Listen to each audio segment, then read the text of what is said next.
हमारी प्रति व्यक्ति आय के हिसाब से हम दुनिया में 137वें स्थान पे हैं।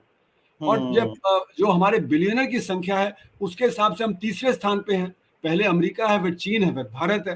तो इतनी कम प्रति व्यक्ति आय के हिसाब से कैसे हम तीसरे सबसे बड़े बिलियनर की संख्या में आ गए? हमारे यहाँ जापान से, जर्मनी से, जिनकी प्रति व्यक्ति आय हमसे 30 गुना ज्यादा है, उससे ज्यादा बिलियनर हमारे यहाँ क्यों हैं? इसीलिए है क्योंकि जो उनको फायदा हुआ है और जो बाकी लोगों को नुकसान हुआ है। जो मतलब डिमांड है वो शिफ्ट हो गई असंगठित क्षेत्र से संगठित क्षेत्र में, तो कॉर्पोरेट सेक्टर को फायदा हुआ। तो कॉर्पोरेट सेक्टर के जो वेल्थ है वो बहुत तेजी से बढ़ी है। स्टॉक मार्केट में जो आप देखें तो जब पैंडेमिक के बावजूद उसमें बढ़त आई। तो वो बढ़त आई ही इसीलिए क्योंकि ये सारा का सारा जो खेल जो आज चल रहा है वो संघर्ष क्षेत्र का है। तो इसलिए मैं तो कह रहा हूँ कि हमारे असंगठित क्षेत्र को हमने अदृश्य कर दिया है क्योंकि वो डेटा में नहीं आता।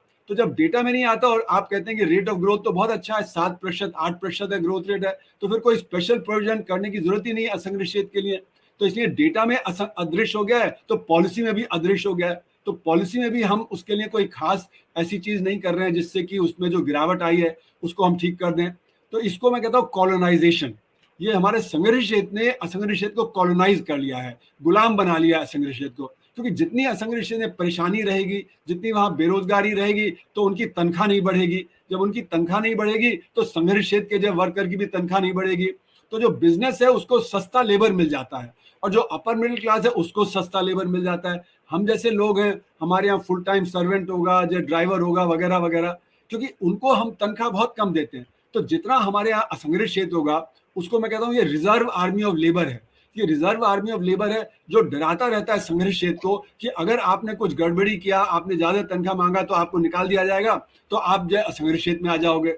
और संघर्ष क्षेत्र और असंगठित क्षेत्र के बीच में जो खाई है वो 1:5, 1:10 है। अगर एक ये पोस्टमैन को, डाकिए को, जो सरकारी डाकिए को अगर 80,000 मिलता है तो एक कुरियर वाले को 12-13,000 मिलता है। एक अगर जो कंपनी में काम करने वाला जो ड्राइवर है वो अगर ऑफिशियल ड्राइवर है तो उसको 1 लाख रुपए मिलेगा, जो आपके जो टैक्सी ड्राइवर है उसको जो 15-20,000 रुपए मिलेगा। तो उसी काम के लिए असंगठित क्षेत्र में 5वां हिस्सा या 10वां हिस्सा मिलेगा।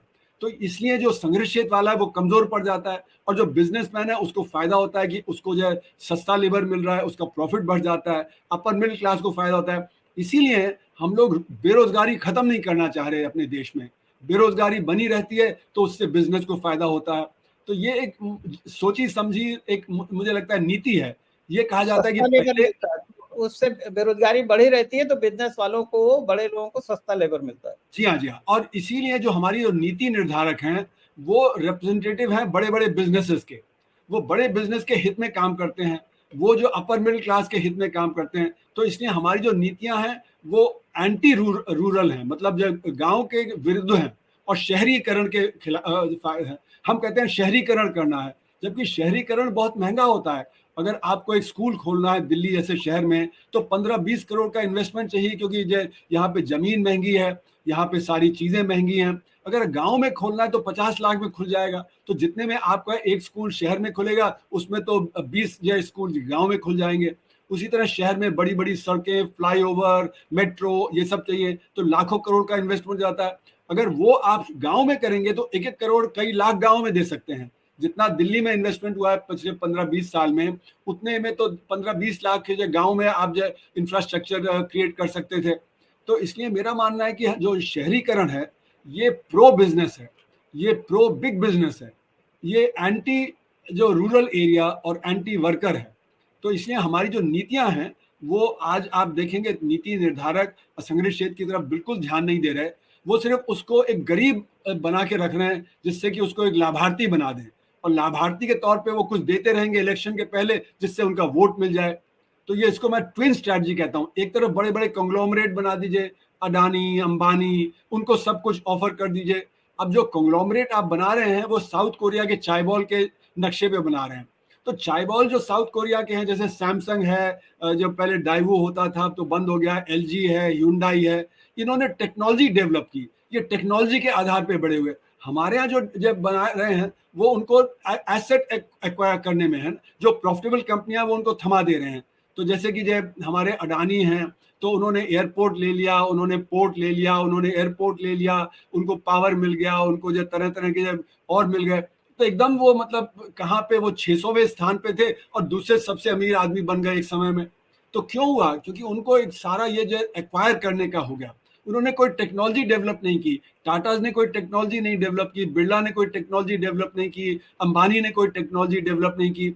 तो हमारे यहाँ जो है वो हम बड़े जो बिजनेस बना रहे हैं बिना टेक्नोलॉजी डेवलप किए, जो साउथ कोरिया का। तो एक तरफ ये जो अमीर आदमी को अमीर बना रहे हैं, जो बड़े बड़े बिजनेस में उनको और बड़ा बना रहे हैं, और दूसरी तरफ 80 करोड़ गरीब रख रहे हैं जिनको हम 5 किलो राशन दे दें, उनको गैस दे दें, उनको लाभार्थी, उनको हर इलेक्शन के पहले कुछ दे दें जिससे कि उनका वोट दे दें। तो एक ट्विन स्ट्रैटेजी है जो बड़ी ही एक मतलब गलत स्ट्रैटेजी है, क्योंकि इससे हमारी जो इकोनॉमिक, पॉलिटिकल, सोशल जो सिचुएशन है वो अनस्टेबल हो जाती है।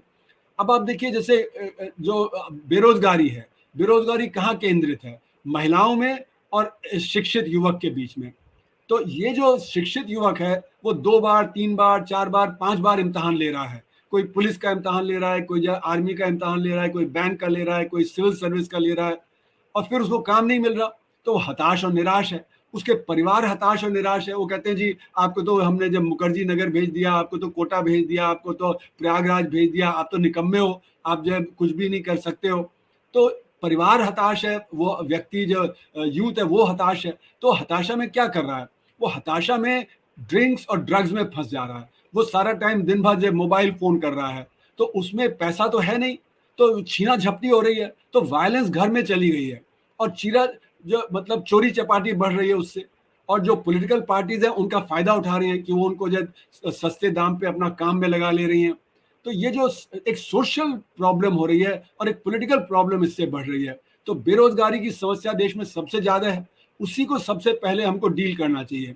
अगर बेरोजगारी को डील नहीं करेंगे तो गरीबी कम नहीं होगी। क्योंकि अभी जैसे हम लोगों ने रिपोर्ट निकाली थी 2022 अक्टूबर में, उसमें दिखाया कि 32 करोड़ के पास तो कोई ढंग का काम है, लेकिन 28 करोड़ के पास ढंग का काम नहीं है।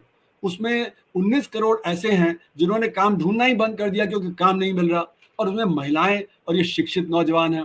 फिर अंडर एम्प्लॉयड हैं। हम रोजगार की जो परिभाषा में कहते हैं कि अगर आपको हफ्ते में 1 घंटा काम मिल गया तो आपके पास रोजगार है। 1 घंटे में क्या आप कैसे परिवार चला सकते हैं? तो अंडर एम्प्लॉयमेंट देश में बहुत है। और डिस्गाइज्ड अनएम्प्लॉयमेंट कृषि में है कि आप खेत पे जाते हैं, काम नहीं है, पर आप बैठे हैं तो आपको रोजगार मान लिया जाता है। तो 28 करोड़ के पास ढंग का काम नहीं है, तो 32 करोड़ को 140 करोड़ लोगों को सपोर्ट करना पड़ रहा है। यानी हर एक व्यक्ति को 4.4 व्यक्ति को सपोर्ट करना पड़ रहा है। इसी ने गरीबी ज्यादा है।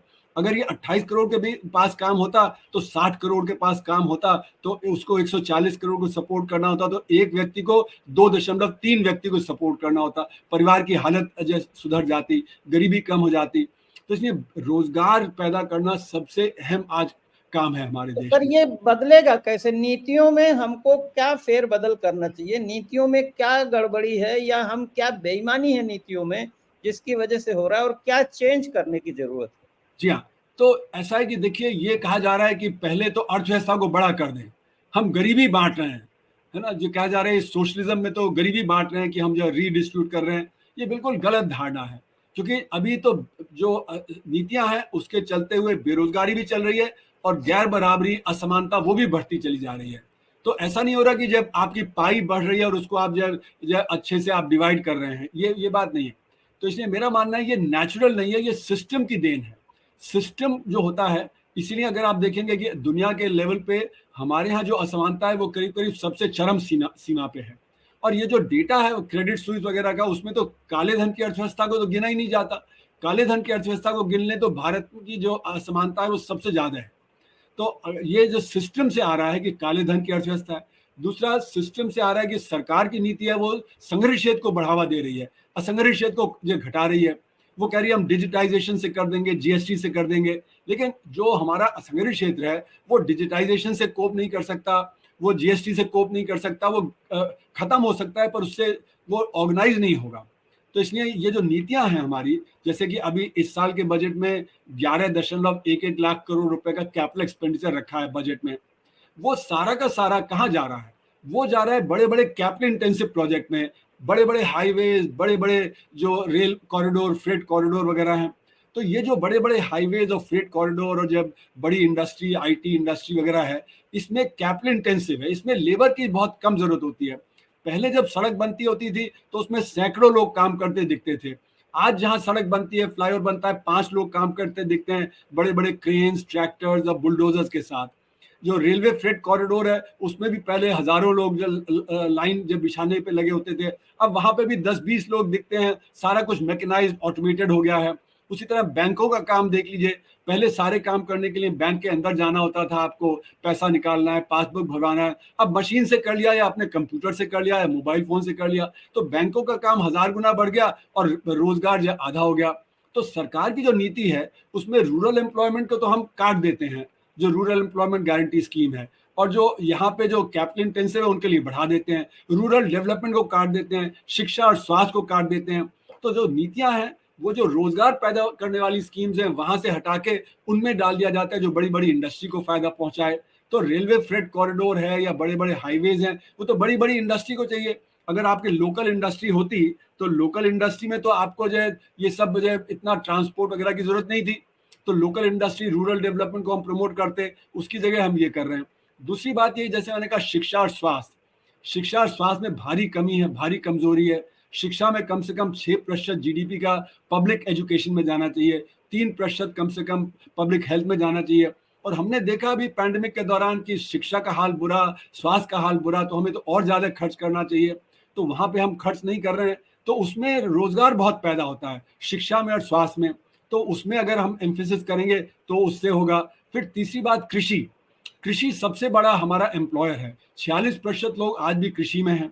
तो वहां पे क्योंकि खुशहाली नहीं है, वहां पे लोगों की आमदनी नहीं है, तो वहां पे जब परेशानी है। और कृषि में भी मैकेनाइजेशन बहुत तेजी से बढ़ रहा है, उसमें हार्वेस्टर, कंबाइन, ट्रैक्टर और ये जो थ्रेशर्स और आलू खोदने की मशीन वगैरह सब आ गई हैं।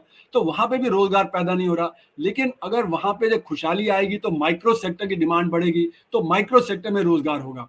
तो माइक्रो सेक्टर जो है उसके जो हमारे 6 करोड़ यूनिट्स हैं, जबकि मीडियम और स्मॉल के 6 लाख हैं, और जो लार्ज है वो 6000 है। तो असली में सारा एम्प्लॉयमेंट तो माइक्रो सेक्टर में है। और माइक्रो सेक्टर पे असर पड़ा, जब जो रूरल एरिया में जो डिमांड ज्यादा होगी, माइक्रो सेक्टर बढ़ेगा तो वहां रोजगार बढ़ेगा।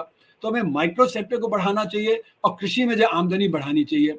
तो ये हम जो अगर करेंगे तो उससे बेनिफिट होगा। उसके लिए हमें जीएसटी में रिफॉर्म करना जरूरी है, तो जीएसटी की मार हमारे स्मॉल सेक्टर और माइक्रो सेक्टर के ऊपर पड़ी है। तो जीएसटी को लास्ट पॉइंट टैक्स बना देना चाहिए। वैसे भी अभी जो जीएसटी कलेक्ट होता है लास्ट पॉइंट पे, तो उसको सिर्फ लास्ट पॉइंट बना देंगे तो उससे बहुत बड़ा सुधार हो जाएगा।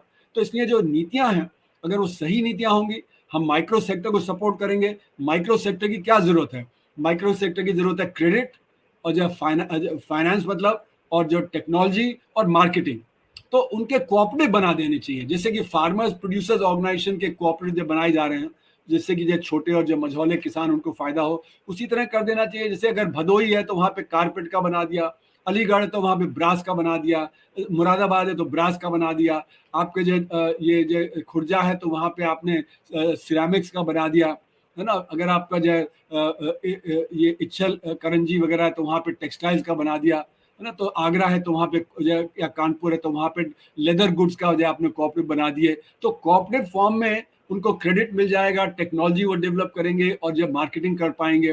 तो ये जो सारी स्कीम्स हैं, अगर आप जो करना चाहें तो कर सकते हैं, पर सरकार का पूरा ध्यान संग्रहित क्षेत्र पे है, वो संग्रहित क्षेत्र मैं को सर बढ़ाना ये जानना चाहता हूँ कि सरकार को जो बातें आप बता रहे हैं कि ऐसा करने से आम आदमी का फायदा होगा, सरकार को पता नहीं है, ये वो जानबूझ के कुछ लोगों के फायदे के लिए काम करती है? देखिए, जानबूझ के किया जा रहा है, क्योंकि ये बातें तो हम कितने सालों से कर रहे हैं। हम लोगों ने ऑल्टरनेट बजट बनाया था 93-94 में, तो उस समय भी हमने ये बहुत सारी बातें रखी थी कि कैसे रोजगार पे सबसे पहले ध्यान देना चाहिए।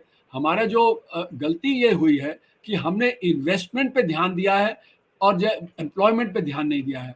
और जो इन्वेस्टमेंट है वो 80% संग्रहित क्षेत्र में जा रहा है, और संग्रहित क्षेत्र में मैकेनाइजेशन और ऑटोमेशन बहुत हो गया है। जैसे कि उदाहरण के तौर पे मुझे बताया गया कि पहले मारुति फैक्ट्री में 10 लोग और 10 रोबोट मिलके एक कार 58 सेकंड में बनाते थे।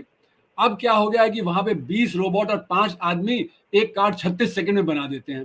तो जितना अगर ऑटोमेशन और मैकेनाइजेशन होगा तो रोजगार पैदा नहीं होगा। तो हमें तो टेक्नोलॉजी को रिस्पॉन्सिबल वे में इनकॉर्पोरेट करना चाहिए। अब टेक्नोलॉजी को रिस्पॉन्सिबल वे में इस तरह से इनकॉर्पोरेट करें कि जो छोटी छोटी इकाइयां हैं उनको हम जब बेनिफिट देते चले जाएं, जिससे कि उनका जो मार्केटिंग बढ़े। चीन ने भी यही किया था।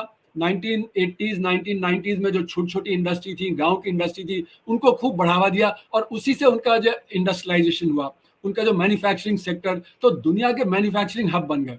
फिर शिक्षा में क्योंकि हमने कमजोरी रखी है, अभी एसर की रिपोर्ट आई कि 14 से 18 साल के जो बच्चे हैं, 40% दूसरी जमात की पढ़ाई लिखाई और गणित नहीं कर पाते, वो ड्रॉप आउट कर जाएंगे। तो ये तो 40% जो बहुत ही पिछड़े हुए हैं। पर मेरा मानना है कि हमारे यहाँ 90% जो बच्चे हैं उनकी शिक्षा सही नहीं है।